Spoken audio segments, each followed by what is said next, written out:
Same 3 અહીંયા આપણે subjective elective અહીંયા સેમ 3 આવશે. અહીંયા આપણે સબ્જેક્ટિવ ઇલેક્ટિવ એટલે કે એન્વાયરમેન્ટ પોલ્યુશનમાં લેક્ચર નંબર 4 યુનિટ 1 પર્યાવરણ રસાયણ. ત્યાં આપણે આગળના લેક્ચરમાં એટલે કે લેક્ચર 3માં પ્રદૂષકો અને પ્રદૂષકોને કઈ રીતે એના પ્રકાર પડે, કયા કયા પ્રદૂષકો કે પ્રદૂષણ ફેલાવનાર પ્રદૂષકો કયા કયા છે એના વિશેની વાત કરી હતી. એના પછી આપણે એ પ્રદૂષકોનું માધ્યમ શું એટલે કે કઈ કઈ જગ્યાએ આપણને એ પ્રદૂષક જોવા મળે એના વિશેની આપણે આગળના લેક્ચરમાં વાત કરી હતી.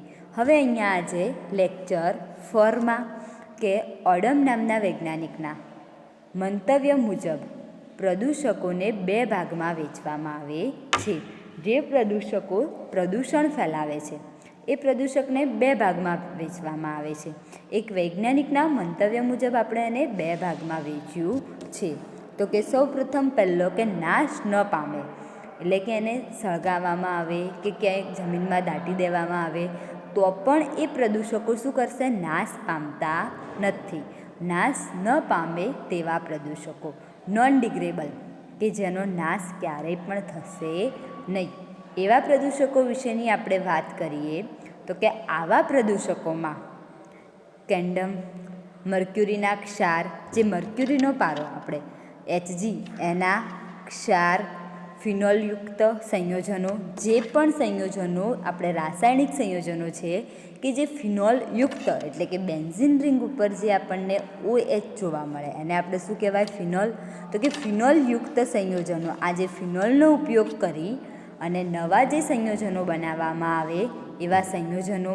DDT એક પ્રકારનું ખાતર છે. DDT આપણે ખાતર ઉમેરીએ છીએ જેવા ઝડપથી નાશ ન પામે તેવા, બિલકુલ નાશ ન પામે તેવા સંયોજનોનો સમાવેશ થાય છે કે જે ક્યારેય ઝડપથી અથવા તો ક્યારેય નાશ પામતા નથી. બિલકુલ એટલે કે 10% કે 5% કે થોડા ઘણા પ્રમાણમાં એ નાશ પામતા નથી. જે નાશ નથી પામતા એવા સંયોજનો કે મર્ક્યુરી ક્ષાર, ફિનોલયુક્ત સંયોજનો અને DDT જેવા સંયોજનો ક્યારેય નાશ પામતા નથી. એને આપણે નોન ડિગ્રેડેબલ સંયોજનો અથવા તો નાશ ન પામે તેવા પ્રદૂષકો તરીકે ઓળખવામાં આવે છે. આ લોકો વાતાવરણમાં પ્રદૂષણ તો ફેલાવશે જ, પણ એ પ્રદૂષણ જે ફેલાવતા ઘટકો છે એ ઘટકો નાશ પામશે નહીં. હવે બીજા મંતવ્ય મુજબ આપણે કે નાશ પામી શકે જે પ્રદૂષકો છે એ પ્રદૂષકો શું કરશે, ત્યાં નાશ પામશે એટલે કે ડિગ્રેડેબલ. જે પ્રદૂષક વાતાવરણમાં જે પ્રદૂષણ ફેલાવશે એ પ્રદૂષકો શું કરશે, નાશ પામશે. એટલે કે એવાને આપણે કયા રીતે ઓળખી શકાય બીજા નામથી, ડિગ્રેડેબલ પ્રદૂષકો. તો કે સ્યુએજ, ઉષ્મા વગેરેનો આ પ્રકારમાં સમાવેશ થાય છે. ઉષ્મા, સ્યુએજ વગેરે જેવા પ્રદૂષકો છે એ પ્રદૂષકોનો આપણે નાશ પામે તેવા પ્રદૂષકોમાં સમાવેશ થાય છે. સુએજ ટ્રીટમેન્ટ પ્લાન્ટ દ્વારા સુયોજના પાણીનું ઝડપથી એવા પદાર્થોમાં રૂપાંતર થાય છે કે જે આપણે નહેર ખાતામાં જે સુએજ યોજના દ્વારા એ યોજનાઓ દ્વારા જે પાણીનું શું કરશે, ઝડપથી એવા પદાર્થોમાં રૂપાંતર પામે છે જેથી તેનો નાશ થાય છે. એટલે કે કોઈ પણ એક એવી શક્તિ અથવા તો કોઈ પણ એક એવા પ્રદૂષકો જે એક સ્વરૂપમાંથી બીજા સ્વરૂપમાં રૂપાંતર કેવું થઈ જાય, ઝડપી થઈ જાય. એટલે કે એવા પ્રદૂષકોને આપણે નાશ પામે તેવા પ્રદૂષકો તરીકે ઓળખી શકાય. જે ઝડપથી એનું શું કરશે, રૂપાંતર જોવા મળે. એક પદાર્થમાંથી આપણને બીજા પદાર્થમાં એટલે કે પાણીનું આપણને ઝડપી એવા પદાર્થોમાં રૂપાંતર જોવા મળે. પાણી એ કેવું હતું, પ્રવાહી સ્વરૂપમાં હતું. હવે એમાંથી આપણને નવા એવા પદાર્થમાં રૂપાંતર જોવા મળ્યું એટલે કે એના કોઈ પદાર્થ જેવા સ્વરૂપોમાં રૂપાંતર જોવા મળે. હવે અહીંયા કે આપણે જે પ્રદૂષકો જોયા એ પ્રદૂષકો કઈ કઈ જગ્યાએ કયા માધ્યમથી પ્રદૂષણ ફેલાવે, તો એના આધારે આપણે એવા ઘણા બધા પ્રકારો છે કે જેને આપણે જુદા જુદા ભાગોમાં વહેંચવામાં આવ્યા છે કે પ્રદૂષણના પ્રકાર કેટલા. સૌથી પહેલાં આપણે પ્રદૂષણના બે પ્રકાર ભણીશું કે કયા પ્રકારે પ્રદૂષણ થાય. તો કે પ્રદૂષણના પ્રકાર કેટલા? વિશાળ અર્થમાં પ્રદૂષણને બે ભાગમાં વહેંચવામાં આવ્યો છે. આપણે જે પ્રદૂષણ ફેલાય છે એ પ્રદૂષણને વિશાળ અર્થમાં એટલે કે સૌથી વધારે પ્રકારનું જે પ્રદૂષણ ફેલાય એ વિશાળ અર્થમાં એને બે ભાગમાં વહેંચવામાં આવે છે. તો સૌથી પહેલાં કે પહેલો ભાગ તો કે કુદરતી પ્રદૂષણ. કુદરતી વાતાવરણના કુદરતી વસ્તુઓ કુદરતી પ્રક્રિયાઓ દ્વારા ઉદ્ભવતા પ્રદૂષણને આપણે કુદરતી પ્રદૂષણ કહેવામાં આવશે. બીજું બિનકુદરતી પ્રદૂષણ કે જે કુદરતી પ્રક્રિયાઓ દ્વારા કુદરતીય પદાર્થો દ્વારા પ્રદૂષણ ફેલાતા નથી, પરંતુ કોઈક બીજા માણસો કે પ્રાણીઓ દ્વારા પ્રદૂષણ ફેલાવવામાં આવે એવા પ્રદૂષણને આપણે બિનકુદરતી પ્રદૂષણ કહેવામાં આવે છે. તો સૌથી પહેલાં કુદરતી પ્રદૂષણ કે જે કુદરતી પ્રક્રિયાઓ દ્વારા ઉદ્ભવે છે. અમુક એવી કુદરતી પ્રક્રિયાઓ છે કે જે વરસાદના લીધે અથવા તો વૃક્ષોના લીધે એ બધા કુદરતી એટલે કે કુદરતમાંથી મળી આવતી વસ્તુઓ અથવા તો એના દ્વારા થતી કોઈ પ્રક્રિયાઓ દ્વારા જે પ્રદૂષણ ફેલાવવામાં આવે અથવા તો ઉદ્ભવવામાં આવે એને આપણે કુદરતી પ્રક્રિયાઓ દ્વારા ઉદ્ભવે છે એવા પ્રદૂષણ તરીકે ઓળખી શકાય છે. હવે બિનકુદરતી પ્રદૂષણો કે જે માણસ જાતની પ્રક્રિયાઓ દ્વારા ઉદ્ભવે છે. માણસ જાતની એટલે કે મનુષ્યો દ્વારા મનુષ્યના આધારે એ શું કરશે? પ્રક્રિયાઓમાં ઉત્પન્ન થાય છે. આમ છતાં અહીં પ્રદૂષણોના જુદા જુદા પ્રકાર પાડ્યા છે જે નીચે મુજબ છે. પ્રદૂષણને મહત્ત્વના ભાગે વિશાળ ભાગે ટોટલ બે પ્રકાર પાડવામાં આવ્યા. એક કુદરતી પ્રદૂષણ અને બીજું બિનકુદરતી પ્રદૂષણ. તો કુદરતી પ્રદૂષણ એટલે કે કુદરતી પ્રક્રિયાઓ દ્વારા ઉદ્ભવતું પ્રદૂષણ અને બિનકુદરતી પ્રદૂષણ એટલે કે માનવ જાતની પ્રક્રિયાઓ દ્વારા ઉદ્ભવતા પ્રદૂષણને આપણે કયું પ્રદૂષણ કહેવામાં આવે? બિનકુદરતી પ્રદૂષણ. હવે અહીંયા કે જે પ્રદૂષણના જુદા જુદા પ્રકાર પાડ્યા એ નીચે મુજબ છે. એના આધારે આપણે પ્રદૂષણના પણ શું કરી દીધું? જુદા જુદા પ્રકાર પાડ્યા જે નીચે મુજબ છે. આપણે કયા પ્રદૂષણ છે અને કઈ રીતે ફેલાય એ થોડું ઘણું અહીંયા ખાલી પ્રદૂષણના નામ જ સમજવાના છે. આના આપણે આગળ બીજું બધું જ્યારે લઈશું ત્યારે એક એક ટૉપિક વાઇઝ નેક્સ્ટ લેક્ચરોમાંથી આપણે એક એક ટૉપિક વાઇઝ એના પ્રદૂષણ સમજવાના છે. તો સૌથી પહેલાં કયું પ્રદૂષણ? તો કે હવાનું પ્રદૂષણ. હવા દ્વારા હવામાં જે ક્લોરિન, હવામાં જે આપણે કાર્બન ડાયોક્સાઇડ, ઓક્સિજન જે પ્રકારના જે વાતાવરણમાં જે વાયુઓ હાજર છે એ વાયુઓ કોઈક બીજા વાયુઓ સાથે પ્રક્રિયા કરી અને જો કોઈ પ્રદૂષણ ફેલાવે એ પ્રદૂષણને આપણે શેનું પ્રદૂષણ કહેવામાં આવે? હવાનું પ્રદૂષણ. હવે પાણીનું પ્રદૂષણ તો કે પાણીમાં ક્ષારના પ્રમાણ કરતાં વધારે પડતા ક્ષાર હોય તો એને શું કહેવામાં આવે? પાણીનું પ્રદૂષણ કહેવામાં આવે છે. ઘન કચરો.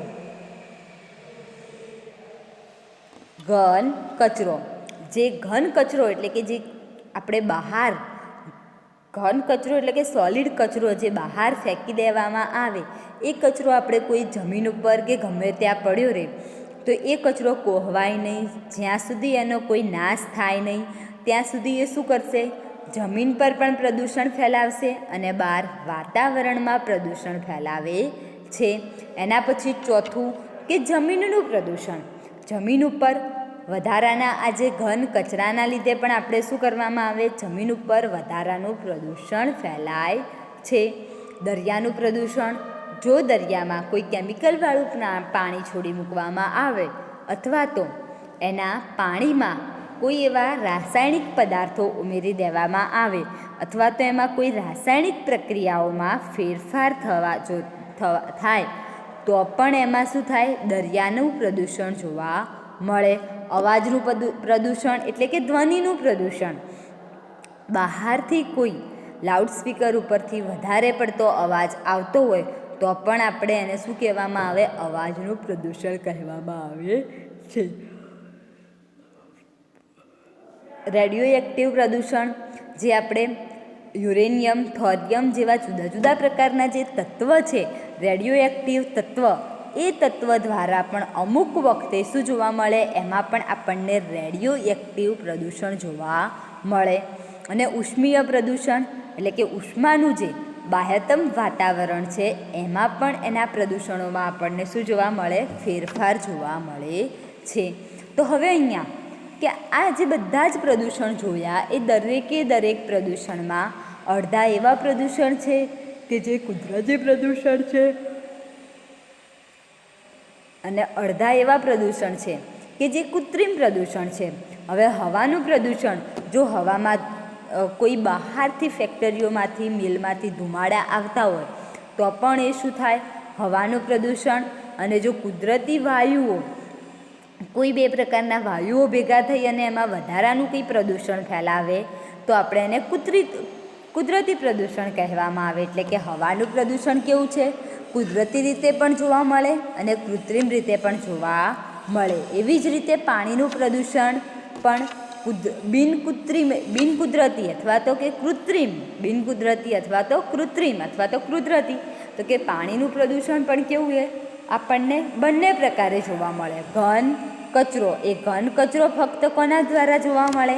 તો કે કૃત્રિમ પ્રદૂષણ એટલે કે માનવજાત દ્વારા ઉત્પન્ન થતું પ્રદૂષણને આપણે કૃત્રિમ પ્રદૂષણ અથવા તો બિનકુદરતી પ્રદૂષણ તરીકે ઓળખી શકાય. જમીનનું પ્રદૂષણ બંને રીતે જોવા મળે.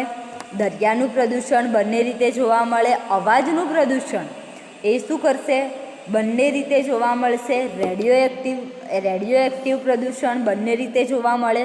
ઉષ્મીય પ્રદૂષણ પણ બંને રીતે જોવા મળે. તો હવે અહીંયા આપણે આગળના લેક્ચરોમાં આના પ્રદૂષણ વિશેના પ્રકાર સમજી અને એના વિશેની એક પ્રદૂષણ વિશેની વાત કરવાની છે. પરંતુ એના પહેલાં આજના લેક્ચરમાં કે આપણને પ્રદૂષણની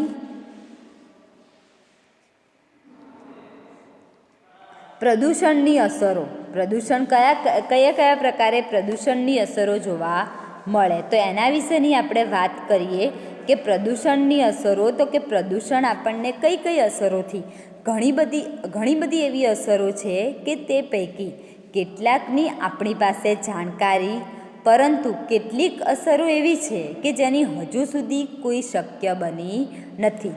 એટલે કે જે પ્રદૂષણ છે એની ઘણી બધી એવી અસરો છે કે એના પૈકી કેટલીક આપણી પાસે શું એ જાણકારી છે અથવા તો કેટલીક અસરો એવી છે કે જે હજુ સુધી આપણે જાણી શકાય નથી.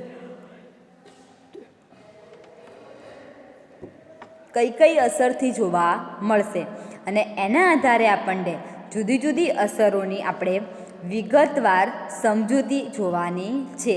તો સૌથી પહેલાં આપણને પ્રદૂષણની અસરો કઈ જગ્યાએ જોવા મળે તો કે એક છોડ ઉપર અસર અને બીજું માણસ ઉપર અસર. પણ માણસ ઉપર અસરવાળું આપણે નેક્સ્ટ લેક્ચરમાં ભણવાનું છે. અત્યારે ફક્ત આપણે છોડ ઉપર અસર, તો કે જે ખેતી અથવા તો બાગાયતી, છોડ ક્યાં જોવા મળે? આપણે જે ખેતીવાડી વિસ્તારમાં જે ખેતરયુક્ત જે હશે એમાં ખેતી તથા બાગાયતી એટલે કે જે બાગમાં જે નાના છોડવાઓ હોય એ બંને ઉપર પ્રદૂષણની અસર થાય છે. હવે પ્રકાશ રાસાયણિક ધુમાડો, પ્રકાશ રાસાયણિક શું જોવા મળે? ધુમાડો કે પ્રકાશ રાસાયણિક ધુમાડો વનસ્પતિની વૃદ્ધિ માટે હાનિકારક છે. જે પ્રકાશમાંથી જે રાસાયણિક ધુમાડો એટલે કે જે પ્રકાશ રાસાયણિક ધુમાડો છે એ વનસ્પતિની વૃદ્ધિ માટે શું કરે? હાનિકારક છે. એટલે કે વનસ્પતિની વૃદ્ધિ ત્યાં શું કરશે? રોકી રાખશે. કોઈ એક એવો એરિયા હશે કે જ્યાં પ્રકાશ રાસાયણિક ધુમાડો આવતો હશે તો એ ધુમાડાથી વનસ્પતિની વૃદ્ધિમાં શું કરે? રોકી રાખવાનું કામ કરે છે. તો કે માટે એ હાનિકારકતા છે. એટલે કે માટે એ આપણને શું કરે? નુકસાન કરે. કે છોડ ઉપર આપણને શું જોવા મળે? નુકસાન જોવા મળે. દરેક પ્રદૂષણ એ નુકસાનકારક પ્રદૂષણ તરીકે ઓળખાય છે. જેમ કે પ્રકાશ રાસાયણિક ધુમાડો છોડની વૃદ્ધિ અટકાવી રાખે, એટલે એ કેવો થાય? હાનિકારક થાય છે. હવે એના પછી નેક્સ્ટ બીજું આગળ શું જોવા મળે? તો કે ઓર્ચિડ જેવી પાંદડાયુક્ત વનસ્પતિ. ઓર્ચિડ એક શું છે? વનસ્પતિ, પાંદડાયુક્ત વનસ્પતિ. એમાં ઘણા બધા પાંદડાઓ જોવા મળે. એ પ્રદૂષણના કારણે વૃદ્ધિ પામતી અટકે છે. જો એ વનસ્પતિ, ઓર્ચિડ જે વનસ્પતિ છે એ પાંદડાયુક્ત વનસ્પતિ છે અને એ વનસ્પતિ પ્રદૂષણ ફેલાય તો એ પ્રદૂષણના કારણે વૃદ્ધિ પામી અટકે છે. તો કે એ પ્રદૂષણના કારણે એના વૃદ્ધિમાં એટલે કે એના વિકાસમાં પણ શું જોવા મળે? આપણને ઘટાડો જોવા મળે છે. અન્ય કેટલીક હવાથી ફેલાતા પ્રદૂષકો જેવા કે sulphur oxide SO2, sulphur oxide, hydrogen fluoride એટલે કે HF વગેરે શાકભાજી ઉપર શું જોવા મળે? ગંભીર અસર ઉત્પન્ન કરે છે. એટલે કે શાકભાજીના જે ફળ આવે એ ફળને અથવા તો એની જે વનસ્પતિ છે એ વનસ્પતિને વૃદ્ધિ કરતું અટકાવે છે. સલ્ફર ઓક્સાઇડ, હાઇડ્રોજન ફ્લોરાઇડ વગેરે જેવી વસ્તુઓ એ શાકભાજી ઉપર ગંભીર અસર કરતી શું કરે? અટકાવે છે. તો કે છોડ ઉપર પ્રદૂષકોની અસર એક સરખી જ હોય છે. દરેક છોડ ઉપર પ્રદૂષકની અસર કેવી જોવા મળે? એક જ સરખી જોવા મળે. કોઈ એવું ના હોય કે કોઈ એક ઉપર વધારે જોવા મળે અને એક ઉપર ઓછી જોવા મળે, એવું શક્ય છે નહીં. દરેક છોડ ઉપર પ્રદૂષકની અસર સરખી જ જોવા મળે છે. તેવું નથી હોતું. કેટલાક છોડ ઉપર અન્ય છોડ કરતાંય અસર વધુ જોવા મળે. અમુક એવા છોડ છે કે જેના ઉપર પ્રદૂષણની અસર આપણને અન્ય છોડ કરતાં એટલે કે કોઈ બીજાની સાપેક્ષમાં કેવી જોવા મળે? વધારે જોવા મળે છે. હવે અહીંયા નેક્સ્ટ આપણને એ શેના લીધે જોવા મળશે?